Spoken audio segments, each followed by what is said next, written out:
kasalukuyang panahon, ang Baraswain ay isa na ngayong tourist attraction at dinarayo ng mga turista upang muli ay balikan ang mga makasaysayang pangyayari sa dakong ito.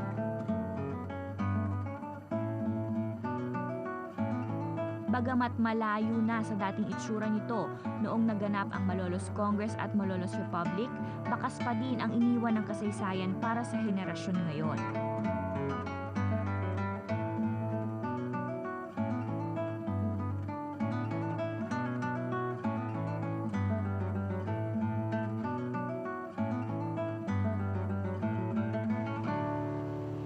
Isa pa sa mga paboritong puntahan ng mga turista dito sa Malolos ay ang Kamistisuhan District, kung saan matatagpuan ang mga well-preserved old Spanish houses with intricate architectural designs.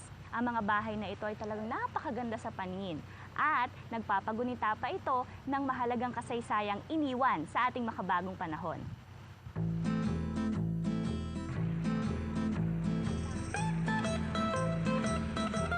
Ang Kamistisuhan houses, mostly located along Pariancillo Street near the Basilica, typify the intricate architectural design of Spanish buildings.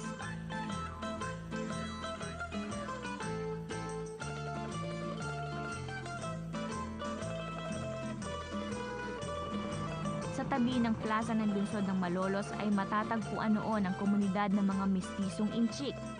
Ang bahay na batong tulad nito na may intricate architectural design at ang disenyong Art Nouveau at Art Deco ay nagpapakilala ng mga nagmamay-ari ng mga bahay na batong ito ay kabilang sa may kayang mamamayan noong panahon ng Kastila. Nang ilipat niya Aguinaldo dito sa Malolos ang pagiging capital ng Pilipinas noon, ginawa niyang opisina ng iba't ibang ahensya ng pamahalaan ang mga bahay na bato mula September 10, 1898 hanggang March 29, 1901. Sa kanto ng Estrella at Pariancillo Streets ay ang dating bahay ni Arcadio Ejercito. Ang bahay na ito ang nagsilbing Department of War. Pagpasok pa lang ng kaunti sa Pariancillo Street ay ang bahay ni Erastro Cervantes. Ito naman ang dating ginawang Department of Interior. Isang kilalang ancestral house dito sa Malolos, ang bahay ng mga Adriano. It was beautifully restored to its original state. Isinaayos ito gamit ang ilang mga makabagong materyales, ngunit mababakas pa rin ang alaala ng nagdaang arkitektura ng bahay noon. Ngunit pag pumasok ka sa loob, medyo magugulat ka dahil moderno na ito. Kasi ngayon ginagamit na ito ng Meralco Malolos branch.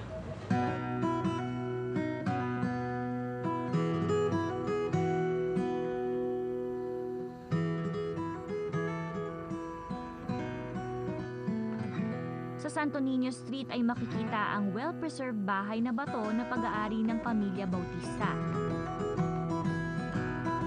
Itinayo noong 1877, ang mansyon na ito ni Don Jose Bautista ay naging Secretaria de Fomento o Ministry of Interiors noong panahon ng Unang Republika.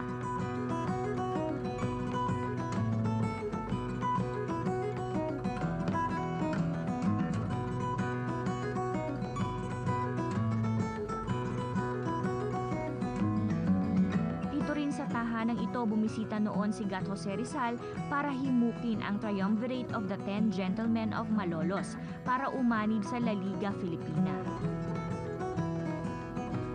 Yung other half of my family, yung Tan Hoswi, it's a very big house dito at the foot of the bridge. No? 1812 yung bahay. Ito 1850s. No? There were two houses. Yes. At first, this was the house of my great-great-grandmother. No? Kasi, yung elder brother niya got the ancestral house. Later on, he died early. After a few years, yung widow niya sold the house to the sister-in-law. So they transferred there. This house became empty. Yung parating pinapahiram. So, pinahiram ito, well, naging munisipyo ng Malolos, no? During the Spanish period. And then, this was the Departamento de Fomento during the Malolos Republic. So it was a combination of education, agriculture, social works, DILG, and all of that. Because Aguinaldo only put up 5 departments and was doing all of these things. I would buy everywhere. Ay, ito bagay ito sa ganito. Ay, ito bagay ito sa ganito.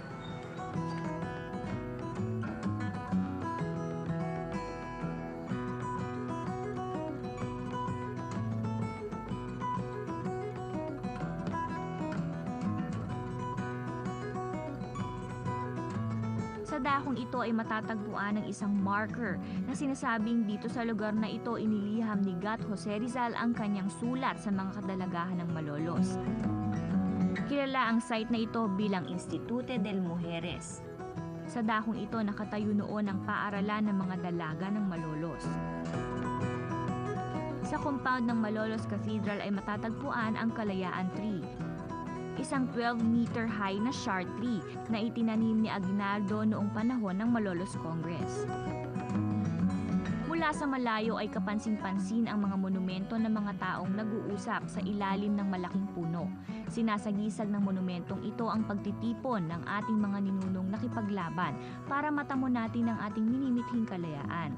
Sila ay kinatawan ni General Gregorio del Pilar at General Isidro Torres, kumakatawan sa matatapang na kawal Pilipino; Don Pablo Tecson, isang mapanuring mambabatas; Doña Basilia Tantoco, kumakatawan sa mga kababaihang katulong na nagtanggol sa ating kasarinlan; Padre Mariano Sevilla, makabayang lingkod ng simbahan.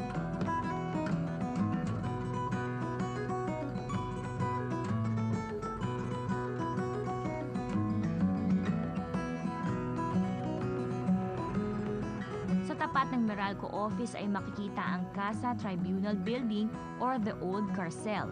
Ito ay nagsilbing kulungan noon pang panahon ng pananakop ng Kastila sa ating bansa. Nang aming silipin ito ay mababakas pa ang naganap na sunog sa istruktura nito. Sa kalunsuran ng Malolos ay kapansin-pansin din ang ilang lumang gusali na hanggang ngayon ay nakatayo pa.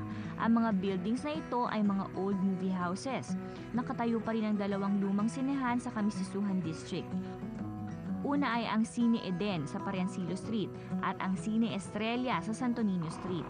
Ang mga sinehang ito na pag-aari ng pamilya Crisostomo ay may ilang dekada na rin hindi nag-ooperate. Sinasabing maski nung panahon na yon ay iilan pa lamang ang may sinehan sa labas ng Maynila. Ano kaya ang huling pelikulang na ipalabas sa sinehan na to?